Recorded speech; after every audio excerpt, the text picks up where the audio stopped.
The sound of Paul's voice cut through the noise of clinking dishes, sharp and demanding. "Janet, bring me some tea." "Now?" I froze, my hands still in the soapy water. "Hold on," I said quietly, trying to keep my tone steady. "I'm doing the dishes." His voice dripped with disbelief and impatience. "Stop that, and bring me the tea." "Now." "Can't you follow simple orders?"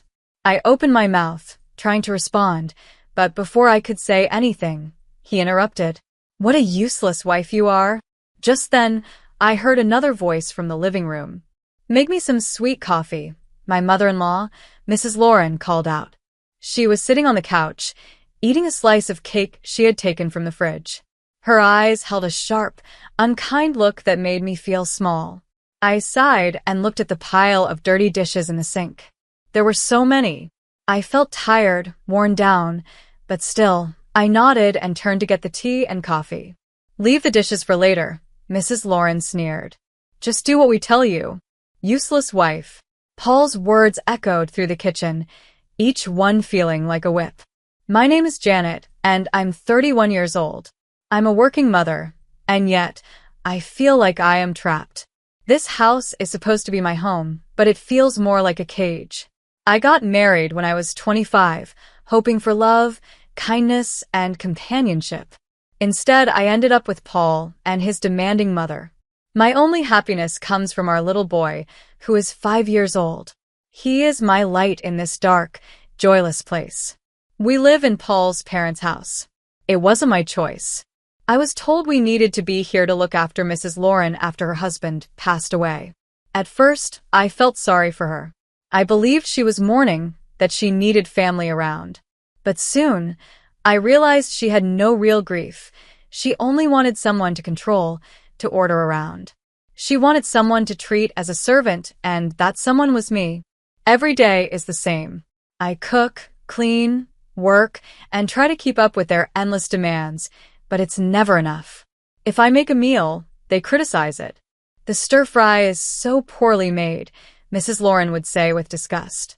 "Make it from scratch, like you're supposed to." I would try to respond politely. "I'm busy, so I can only make simple things." She would snap back with a cold tone.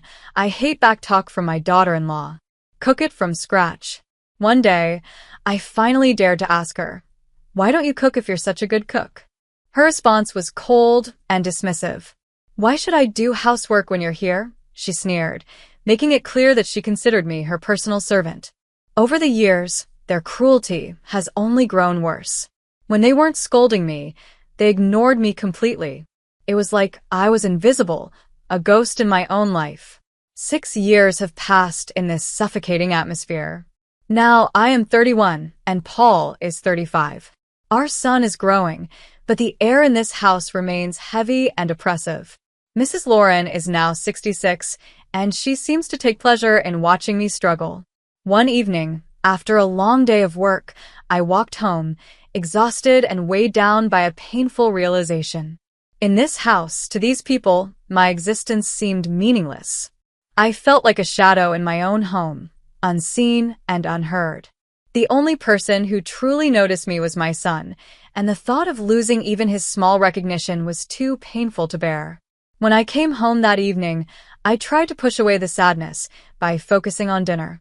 I got busy in the kitchen, making mapo tofu, fried chicken, and a stir-fry with bell peppers and pork.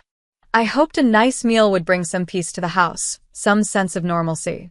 Suddenly, Paul's voice cut through the quiet, breaking a long silence. "Bring me the mayo." "Sure, here you go," I replied, handing him the mayonnaise. These were his first words to me in ages, and they weren't kind or grateful, just another command. That small, simple moment felt like the last straw for me. It was the final test of my patience, and I felt something inside me snap. Things only got worse that evening. As we started to eat, Mrs. Lauren spoke up. "Clean the toilet," she demanded. "Right now?" I asked in disbelief, feeling a wave of anger rising inside. "Yes, now," she insisted, her voice laced with coldness. She didn't care that we were in the middle of dinner. It was just another way to control me, to show her power. I couldn't hold it in anymore. "Don't say such a thing while we're eating," I snapped. It's nasty, just like your heart. Her face twisted with anger, and soon, we were in a heated argument. Paul jumped in, siding with his mother, and demanded I apologize to her. But for the first time in years, I stood my ground. I refused to back down, and in that moment, a deep realization hit me. I needed to escape this toxic environment. Not only for myself, but for my son, who deserved better than this. I retreated to my room, my mind made up. I went online, downloaded divorce papers, filled them out, and marched back into the living room. I slammed the papers down in front of Paul. His face showed pure shock, but I felt only a cold sense of determination. "I'm filing these," I said, my voice steady and calm. Standing there, looking at my husband's stunned face, I realized that I had finally stepped out of the shadows. I was ready to reclaim my life. The days that followed were tense, filled with cold glares and biting comments. Mrs. Lauren looked at me with even more disdain, and Paul threw sarcastic remarks my way. But amidst all the chaos, I felt a strange new sense of freedom.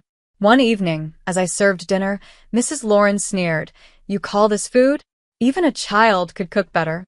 Ignoring her, I focused on my son's happy face. "Eat up, sweetheart," I said gently. "I made your favorite tonight." Paul chimed in with a mocking tone. "Oh, playing the perfect mother now, are we? What a joke." I felt the anger rising but kept my calm. "I'm just trying to make a nice dinner for our son." Mrs. Lauren scoffed. "Don't act so high and mighty. You're just a burden in this house." Paul added, "So, Janet, have you thought about how you'll survive after the divorce? You can barely keep a house, let alone your own life." I looked him straight in the eye, feeling a newfound strength within me. I was no longer that shadow, and I was ready to face whatever came next. I had been supporting this family for years, working hard and managing most of the household expenses. I looked straight at Paul and said, "I'm not worried about taking care of myself and our son." I saw his confident smirk fade slightly as a flicker of unease crossed his face. Mrs. Lauren jumped in quickly. "A plan? Don't be ridiculous. You need us more than we need you," she scoffed, her words filled with disdain. The conversation shifted to money, a topic they usually avoided. "You both know that without my salary, this household would struggle," I stated, partly to remind myself of my own value. Mrs. Lauren dismissed me with a wave. "We'll manage just fine. We don't need your pity money," she sneered. But Paul was silent. He knew the truth, that without my income, they would be in serious trouble. In the days that followed, their behavior became strange and unpredictable. Mrs. Lauren would switch between acting sweet and then throwing insults if I didn't do as she pleased. Paul, meanwhile, looked lost, his arrogance fading as he began to realize just how much they depended on me financially. One afternoon, I accidentally overheard them talking. Paul was upset. "She can't leave us like this," he hissed. "We need her money." Mrs. Lauren's reply was cold and calculated. "Don't worry, I have a plan. We'll make her life so miserable, she won't dare to leave." Hearing their true intentions hit me like a cold wave. They didn't care about me, or even about our son. It was all about control and money. That night, as I lay in bed, a plan started forming in my mind. If they wanted a fight, I would give them one. But I wouldn't waste my energy on pointless arguments. I would hit them where it hurt the most, their pride and their pockets. The next morning, I began taking steps to protect myself and my future. I contacted a lawyer, a tough, smart woman who came highly recommended. "I want a divorce," I told her firmly, "and I want to make sure they don't get a penny more than they deserve." She nodded with a determined look. "We'll make sure of that. You've been the main provider, right? That will work in your favor." Over the next few days, I felt my resolve grow stronger. I started documenting everything, the insults, the manipulation, and every small way they tried to control me. It was time for them to face the consequences of their actions. For the first time in years, I felt empowered, like I was finally in control of my life. The shadows that had hung over me for so long were beginning to lift, and I felt the promise of a new beginning. When the divorce proceedings started, the atmosphere in the house grew more toxic. But each day, my fear lessened, replaced by a fierce determination. One evening, Mrs. Lauren tried a different tactic. "Janet, dear," she began in a sugary tone, "why don't we forget about all this unpleasant business? You know we're family." But her words felt empty, dripping with insincerity. I had seen her true intentions, and I knew that no amount of sweet talk could erase the years of mistreatment. I was ready to break free and start anew, for myself and for my son. The time for living in fear and shadows was over. I looked straight into Mrs. Lauren's eyes, firm and unafraid. "Family doesn't treat each other the way you've treated me," I said, keeping my voice steady.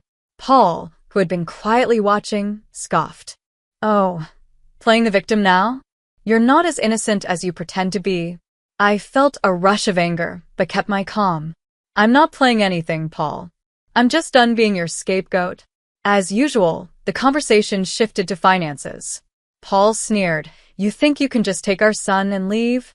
How will you support him?" I let a small, confident smile cross my face. "I've been supporting this family for years. I know I can manage." Mrs. Lauren's expression twisted into a sneer. "You're nothing without us. You'll come crawling back." But their words no longer had any power over me. I knew my own worth now, and I knew the truth. The next day, I met with my lawyer again. She explained the plan clearly. "We'll show the court how financially dependent they are on you. This will help in the custody case and division of assets." I nodded, feeling a sense of justice. The law was on my side, and I was ready to stand up for myself. At home, the tension was at its highest. Mrs. Lauren's attempts to put me down grew desperate. One evening, she spat. "You think you're so smart, but you're just a cold-hearted woman abandoning her family." I looked her straight in the eye. "No. I'm a woman who's finally standing up for herself." Paul joined in, his voice full of anger. "You'll regret this. You can't survive without me." But his threats didn't scare me anymore. I was done being intimidated. Over the next few days, I focused on preparing for the court case. I gathered financial records, recorded their abusive comments, and documented every instance of their neglect. One afternoon, as I was organizing my papers, my son came up to me. "Mom, are we going to be okay?" he asked in a small, uncertain voice. I hugged him tightly, feeling a wave of protectiveness. "Yes, sweetheart. We're going to be just fine. We're leaving here, and we're going to start a new, happy life. Just you and me." His little arms tightened around me, and I knew I was making the right choice. I was fighting not just for myself, but for my son's future. As the court date drew closer, I felt a mix of fear and relief. This was my chance to finally break free from their control and give my son the peaceful life he deserved. I was ready to end their cycle of emotional abuse and take back my life. When the day of the court hearing arrived, I felt a surge of determination. This was the moment I had been preparing for. I was ready to face Paul and Mrs. Lauren, to end their control once and for all. I was determined to seek justice, to reclaim my life, and to give my son a future filled with happiness and peace. I sat across from Paul and Mrs. Lauren in the courtroom, feeling like I was in a dream. This was the moment when everything in my life would change. The judge began the proceedings, and there was a serious, formal atmosphere. Paul's lawyer spoke first, describing him as a caring husband and father who is suffering from false accusations. Mrs. Lauren pretended to be the poor mother-in-law, hurt by her ungrateful daughter-in-law. But their performance seemed fake and shallow, like they were putting on a show. When it was my turn to speak, I took a deep breath and kept my voice steady. I have been the main provider for this family for years. My husband's lack of work and his mother's constant manipulation have caused a lot of stress. Paul interrupted, trying to sound hurt. "Janet, how can you say these things? I've always supported you." I looked him in the eye. "Support is more than just words, Paul. It's about actions, and your actions have only shown selfishness and cruelty." The judge listened carefully as I shared my evidence. I had financial records, recordings of the harsh things they'd said to me, and statements from neighbors who had seen how they treated me. The truth was there for everyone to see, and as the evidence grew, Paul's fake kindness started to disappear. Mrs. Lauren's calm look faded, showing her real feelings underneath. Then came the part that sealed everything. My lawyer presented photos and documents proving Paul's infidelity and Mrs. Lauren's secret relationship with a wealthy neighbor, Mr. Jacob. The courtroom buzzed with whispers as these photos were shown, revealing them in situations that clearly showed their deceit. Their lies were finally out in the open. Paul's face turned pale, his eyes wide with shock. Mrs. Lauren's expression shifted from anger to panic, her hands shaking. You invaded our privacy," she shouted, her voice high and sharp. I looked at her, my voice steady. "No, I revealed the truth, a truth you both have been hiding for too long." The judge called for order in the court, but it was too late. Their carefully built stories were destroyed, their lies fully exposed. When the hearing ended, the judge made the decision. I was granted full custody of our son, and a fair division of our belongings was ordered. Paul and Mrs. Lauren were left with almost nothing but their broken reputations. Walking out of the courtroom, I felt a huge weight lift off my shoulders. Years of manipulation and emotional pain were finally behind me. I had faced my fears and won. The best moment came when my son ran into my arms outside the courthouse, his face filled with happiness and relief. "We did it, Mom," he said, his voice full of joy. "Yes, we did," I replied, holding him close. "We're free now. This is a new beginning for us." Hand in hand, we walked away, ready to start our fresh, happy life together. I realized that this victory wasn't just mine. It was for anyone who had ever been made to feel small, powerless, or unworthy. This was a win for truth and justice. It was the beginning of a new chapter, one filled with hope and a brighter future. After the court ruling, word of Paul and Mrs. Lauren's lies and betrayals spread quickly through our small community. Their reputations were shattered, and they could no longer pretend to be respectable. People saw them for who they really were.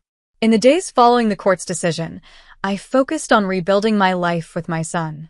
Still, I couldn't deny the satisfaction of knowing that Paul and Mrs. Lauren were finally facing the consequences of their actions. I felt a deep sense of peace as I moved forward, knowing they were no longer able to control or hurt me. One evening, while I was preparing dinner, I heard a knock at the door. It was Mrs. Jacob, the wife of the man Mrs. Lauren had been secretly seeing. Her eyes were red from crying. "Janet, I heard about everything," she said, her voice breaking. "I can't believe what Mrs. Lauren did to you, and to me." I invited her in and made us both a cup of tea. As we sat at the kitchen table, she opened up, sharing her pain and heartbreak. "I trusted her," she whispered. "She was my neighbor, my friend, and all this time, she was betraying me." I listened, offering her comfort. It became clear that Mrs. Lauren's actions had hurt more than just me. They had destroyed the trust and friendships she had taken for granted. The next day, I ran into Paul while I was out in town. He looked nothing like the confident man he used to be. His arrogance was gone, replaced by a sad, defeated look. "Janet, please, can we talk?" he asked softly, barely able to meet my eyes. I stopped and looked at him. "What is there to talk about, Paul?" He shifted uncomfortably.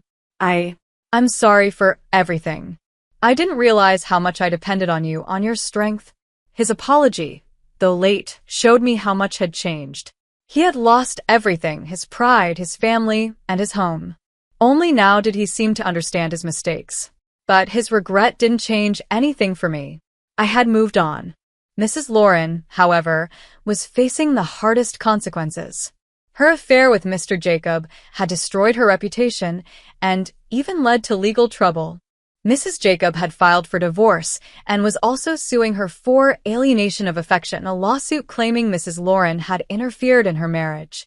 Neighbors gossiped about Mrs. Lauren's downfall, whispering about the proud woman who had now become an outcast. She was shunned by the very people who once called her a friend.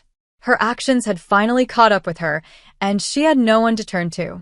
This journey had been difficult, but as I watched Paul and Mrs. Lauren face the results of their own choices, I felt nothing but relief. I knew I had made the right decision, not just for myself, but for my son. This new chapter was ours to write, and I was ready to fill it with peace, strength, and joy.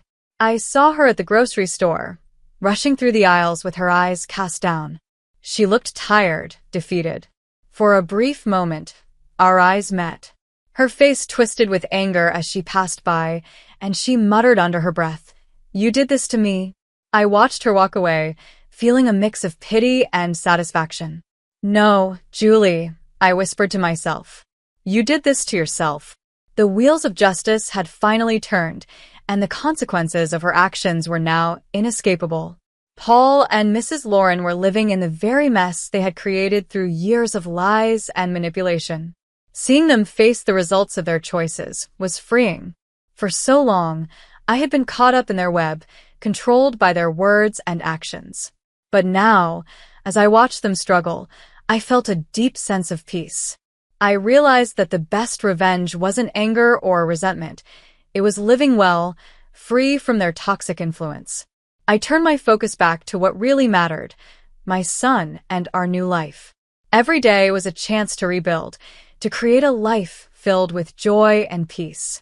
I understood now that this wasn't just about revenge or seeing them fall. This was about freedom, breaking free from the chains of abuse, control, and fear. This journey had taught me strength and resilience. I had faced my fears, stood up to those who tried to belittle me, and I had won. But the real victory was the life I was now able to give my son. He deserved a home filled with love, safety, and kindness. And I was determined to give him that. As I looked to the future, I felt hopeful. I knew the best was yet to come. Free from the shadows of the past, I was ready to embrace a life of happiness and fulfillment. This was just the beginning, and I was excited for all that lay ahead.